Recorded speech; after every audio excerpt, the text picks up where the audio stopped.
야곱과 에서는 한 배에서 태어났지만 이 쌍둥이 형제이지만 너무 다른 길을 걸었습니다. 외모도 달랐고 또 성격, 또 기질, 직업 많은 차이들을 가지고 있습니다. 한 배에서 태어난 쌍둥이로서 어떻게 이렇게 다른 인생을 살까? 그 근본적인 여러 가지 차이들이 있지만 가장 근본적인 차이가 뭔가 하는 걸 좀 찾아보겠습니다. 오늘은 야곱보다는 에서에게 조금 더 카메라를 집중해서 살펴보려고 합니다. 에서는 오늘 이 말씀에 의하면 익숙한 사냥꾼이었으므로 들 사람이 되었다. 들에서 사냥하는 사냥꾼이었습니다. 아주 사냥을 해도 잘했던 사냥꾼이었던 것 같아요. 그래서 익숙한 사냥꾼, 모험심이 있고 위험을 감수할 줄 알고 목표한 것을 이루어내는 능력을 소유한 사람이었습니다. 외형적인 매력과 함께 직업적으로도 능력이 있고 남성미가 넘치는 인물이 바로 에서입니다. 그런데 오늘 이 본문에서는 에서와 야곱을 아주 가르는 운명적인 아주 결정적인 사건이 하나 일어나는 대목이 오늘 본문입니다. 어느 날 에서가 사냥을 마치고 집으로 돌아왔을 때 매우 허기졌어요. 바로 그때 야곱이 부엌에서 붉은 팥죽을 쓰고 있었습니다. 에서의 배고픔과 야곱이 만든 음식이 절묘하게 만나는 순간이었습니다. 형의 약점을 알고 있던 야곱의 의도적이고 계획적인 작업이었지 않나 그렇게 보죠.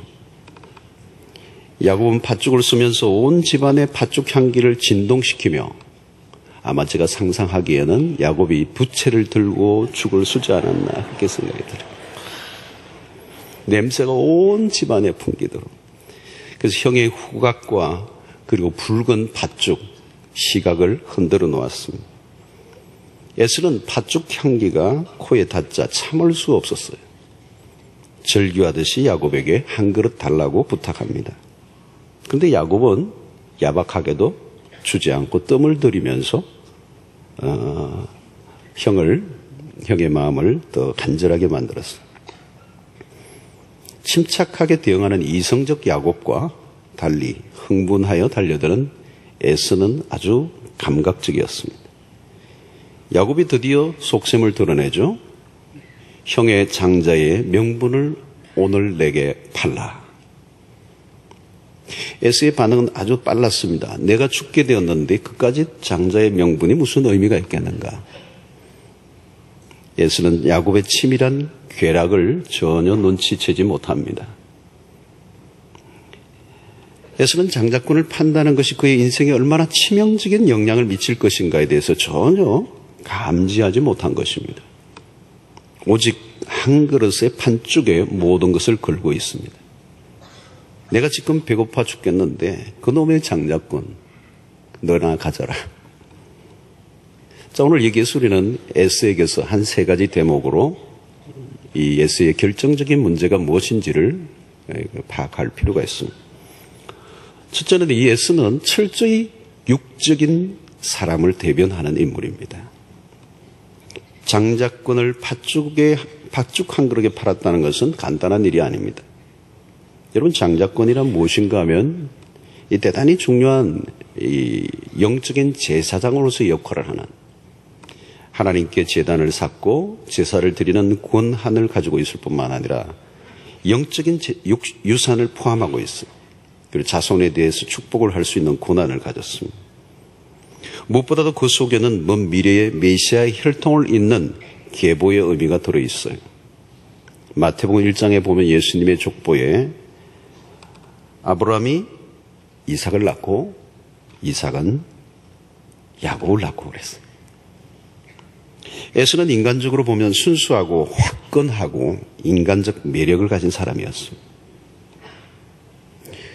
강교하게 머리를 굴리는 야곱에 비해 에서는 머리가 좀 떨어지는 느낌이 들긴 하지만 주변의 사람들에게 인기가 있었고 호감이 가는 인물이었습니다.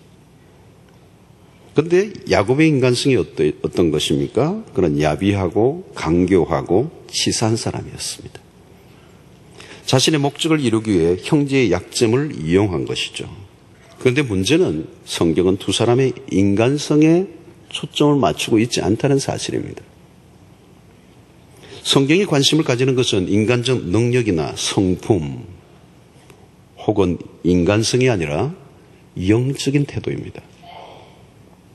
에스의 인간적 장점들에도 불구하고 치명적인 약점은 영적인 것에 대한 무감각이었습니다.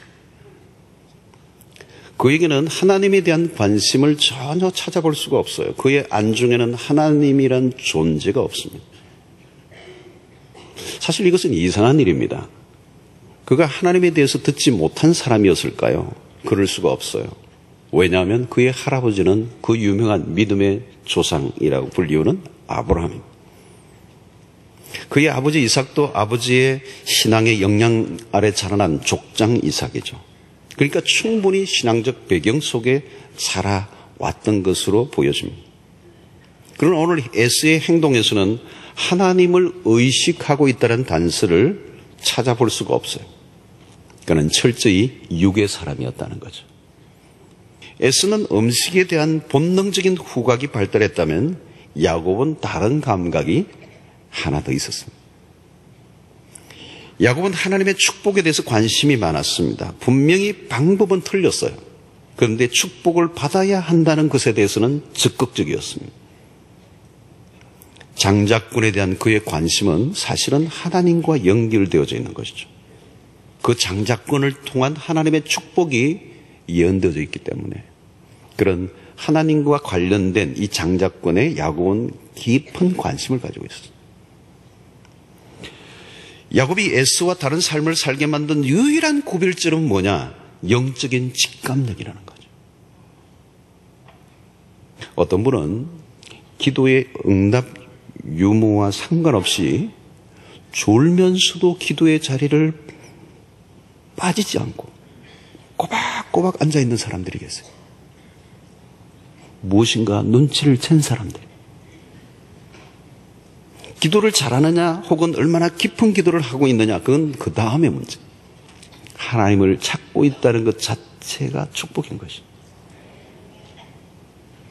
어떤 사람은 아직 신앙이라고 할 만한 게 별로 없어요. 그런데 신앙이 아주 좋은 사람을 열심히 따라다니는 거예요. 눈치를 챈 사람들. 뭔가 영적인 일에 관심을 갖고 있다는 뜻이죠. 중요한 것은 신앙의 수준이 아니라 영적인 것에 대한 관심의 관심. 조금이라도 영적인 것에 대한 목마름이 있다면 그분은 소망이 있는 사람들. 사랑하는 성도 여러분, 오늘 이 에서의 기습을 발견한 것은 그런 영적인 관심이 없는, 영적인 감각이 끊겨져 있는, 하나님이라는 문화 속에는 살았지만 하나님에 대해서 안중에 없는 그런 철저히 육의 사람이었습니다. 두 번째로 우리가 살펴볼 것은 그는 탐욕적인 사람이었습니다. 34절을 보면 동생에게 팥죽 한 그릇의 장자권을 팔아버리고 열심히 죽을 먹는 모습을 카메라가 비추고 있어요. 클로즈업을 시켜요. 우리 여기 보면 야곱이 떡과 팥죽을 에서에게 주매 에서가 먹으며 마시고 일어나서 갔으니. 여기 열거드는 단어를 주목해 보세요. 먹으며 마시고 일어나 갔다. 영어 성경을 보면 he ate and drank and rose and went out 그랬어. 이 단어를 자세히 보면 육신적인 충동에 따라 움직이는 행동만 드러나고 있어요, 성경이. 어떤 이미지가 다가옵니까? 식욕을 충족시키기 위한 본능에만 반응하는 동물적 행동. 이 문장을 동물에게 그대로 적용시켜도 전혀 어색하지 않은 내용. 인간의 가장 기본적인 욕구 중에 하나가 식욕이죠. 식욕. 에스의 실패는 식욕으로부터 시작이 됩니다. 에스만 그런 게 아니에요. 곧 이어 아버지 이삭 역시 식욕이 먹는 문제로 실패합니다.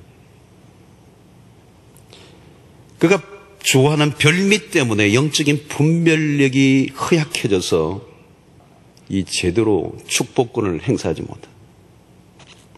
여러분, 먹는 문제를 간단하게 생각해서는 안 됩니다. 식욕은 자연스러운 것이지만 인간은 동물과 달라야 합니다. 먹는 문제를 잘못 다루면 이것이 모든 육체의 욕망과 연결되어 있습니다. 사실 모든 욕망도 결국 먹는 문제가 채워진 이후에 일어나는, 가장 중요한 이 식욕의 문제의 이 욕망을 어떻게 다루느냐가 앞으로 내 삶의 모든 욕망과 연결되어 있는 거예요. 몸의 요구에만 고분고분 따라가다 보면 인생은 비참해지게 됩니다. 오늘날 우리의 문화가 갈수록 감각적이고 충동적으로 변하고 있습니다. 쉽게 얘기하면 동물적으로 변하고 있습니다. 우리 사회가 겉으로는 굉장히 문명화되고 문화적으로 발달해 보이지만 안으로 들여다보면 욕망에 대한 자제력이 고장나 있는 심각한 상태를 우리가 보게 있습니다. 에서는 지금 자제력 자체가 없어 보여요. 배가 고픈 상황에서 벗어나는 것에만 집중하다 보니 그 다음에 일어날 일을 전혀 생각하지 못하고 팥죽 한 그릇에 장자권을 팔아먹는 대형 사고가 일어난 것입니다. 에스가 식욕 앞에 무릎을 꿇는 모습은 하루아침에 갑자기 일어난 해프닝이 아닙니다. 오래전부터 그가 욕구 앞에 자제하기보다 욕구를 충족시키는 데 익숙한 삶을 살았던 결과가 오늘 일어난 것입니다. 항상 그렇습니다. 결정적인 실수들을 자세히 살펴보면 어느 한순간에 일어난 일이 결코 아닙니다. 오랫동안 자신도 모르게 진행되어 오다가 결정적인 순간 앞에 무릎을 꿇는 것입니다. 에서는 욕망을 다스리려고 하기보다 그것에 충실하게 반응하는데 이미 길들여져 있었던 사람이에요. 일종의 중독 현상입니다. 히브리서 12장 16절로 17절을 자세히 봅시다. 음행하는 자와 혹 한 그릇 음식을 위하여 장자의 명분을 판 에서와 같이. 자, 여기 여러분들 이 앞부분을 보세요. 음행하는 자와 혹 한 그릇 음식을 위하여 장자의 명분을 판 에서와 같이. 지금 뭘 대조를 하고 있느냐면 음행하는 자와 한 그릇 음식을 위하여 장자의 명분을 판 에서를 같이 두고 설명을 하려고 하는 것, 신약은. 이것을 망령된 행동이라는 것. 그래서 에서와 같이 망령된 자가 없도록 살피라. 너희가 아는 바와 같이 그가 그 후에 축복을 이어받으려고 눈물을 흘리며 구하되 버린 바가 되어 회개할 기회를 얻지 못하였느니라.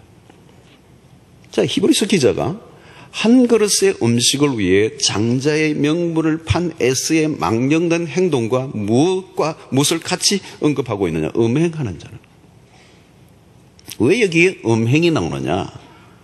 이 성적인 죄를 짓는 사람들과 에서의 행동은 매우 유사하다. 당장 허기진 배를 채우려고 욕구를 이기지 못한 에서의 행동은 성욕을 이기지 못해 그 다음에 일어날 일을 전혀 생각하지 못하고 죄를 지은 음행과 같아요. 음행을 저지르는 자들은 자신이 그 이후에 일어날 일들을 전혀 생각하지 못하고 그 순간적인 욕구에 충실하게 반응합니다. 에서도 마찬가지입니다.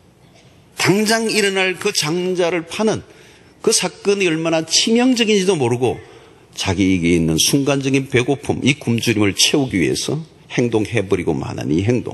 이 신약의 히브리서 기자는 이 음행과 에서의 행동을 동일하게 보고 있는 것이죠. 곧 후회할 일인데 참지를 못하는 거예요. 결국 욕망에 길들여진 영혼은 불행해지는 것입니다. 육체적인 욕망을 길들여야 하는 것입니다. 원한다고 무조건 들어주면 안 되죠. 아무리 필요한 것이라도 금방 해결하려고 하는 방식보다 약간씩 미루는 훈련을 해야 하는 것입니다. 식욕도 길들여야 합니다. 배가 고프다고 무조건 채우는 것이 아니라 기다리는 훈련. 요즘은 패스트푸드가 있어서 주문하면 1분 이내 나옵니다. 50초 이내 나와요. 금방 내 배를 채울 수 있도록 하는 이 문화가 가득해요. 기다릴 줄을 모르는. 중독사에 여러분 우리가 훈련해야 될 것 중에 하나는 기다리는 훈련, 때로는 약간 굶기는 훈련입니다. 그래서 요즘 우리의 영성에 매우 중요한 하나의 토픽이 있는데 그게 이 중독을 해소하는 매우 중요한 도구가 뭐냐? 금식입니다. 종종 우리는 금식할 필요가 있어요. 금식을 통해서 내가 육체를 섬기는 자인지 아니면 하나님을 섬기는 자인지 수시로 점검해 볼 필요가 있다. 금식은 우리의 육체 중심의 삶에서 하나님에 대한 갈망으로 중심을 이동시키는 일. 우리는 지금 탐욕의 시대를 살고 있습니다. 육체적 쾌락에 매우 취약한 문화와 싸우고 있습니다. 영적인 갈망이 더 깊어져 가는 일에 우리가 전력 투구하지 않으면 우리도 모르게 이 세상의 문화에 주는 화려한 그 유혹들 앞에 육체적 탐닉에 빠질 수밖에 없습니다. 그럼 리차드 포스터는 이 부분에서도 하나님께 중독이라는 표현을 쓰면서 오늘 시대에 우리의 모든 문화 안에 빨려 들어가는 이 화려한 우리의 본능을 부추기는 육체적 욕망 앞에 무릎을 꿇지 않으려면 적극적으로 하나님 앞에 나아가는, 그리고 그분에게 중독되는 그 일만이 해결의 길이라고 말씀하는 거예요. 사랑하는 성도 여러분, 오늘 우리가 하나님에 대한 갈망이 더 깊어져 가는 일에 힘쓰는 은혜가 있게 되기를 축원합니다. 세 번째, 에서는 현재만 있고 미래를 생각하지 않았어. 내가 죽게 되었는데 이 장자의 명분이 무슨 유익이 있겠느냐. 에서는 철저히 현실주의자였어. 팥죽 한 그릇에 장자권을 넘겨주는데 시간이 걸리지 않았어. 고민이나 갈등을 전혀 하지 않았어. 그에게 미래는 별로 중요하지 않았어. 오직 눈앞에 현실적 피로, 현실적 이해 타산만 밝혔어. 당장의 허기짐을 채우는 것보다 더 중요한 것은 없었던 거죠. 그래서 현대인들의 캐치프레이즈는 뭡니까? 오늘 즐기자. 먹고 살만 하면 되는 거지 그 이상 무엇을 바란단 말인가? 당신이 원하는 것이 있다면 기다리지 말라고 가르칩니다. 순간의 만족을 위해 미래를 팔아버리는 문화, 그게 바로 에스의 문화예요. 배가 고프면 채워야 한다는 생각 외에 다른 것은 상관하지 않는 사람에게 내일은 없는 것입니다. 당장의 욕구에만 집중하게 되면 멀리 보는 눈이 사라집니다. 에서는 순간적 만족을 위해 얼마나 귀중한 것을 내팽개치고 있는가를 그는 몰랐습니다. 지금의 행동이 나중에 얼마나 땅을 치는 통곡을 하게 하는 일인지 그는 알지 못했어요. 에서는 사냥에는 능숙한데 동생이 쳐둔 덫에는 깜쪽같이 걸려들었습니다. 이유는 뭘까요? 눈이 어두웠기 때문에. 팥죽의 붉은 색깔과 풍기는 냄새에 꽂혀 장자권에 감춰진 하나님의 축복을 몰랐던 것입니다. 그의 눈에는 팥죽만 보였지 장자권은 보이지 않았어요. 결국 보이는 것을 쫓을 것인가, 보이지 않는 것을 쫓을 것인가의 싸움입니다. 우리 앞에 항상 이 두 길이 펼쳐져 있어요. 우리가 잘 알고 있듯이 야곱은 문제가 많은 인물이에요.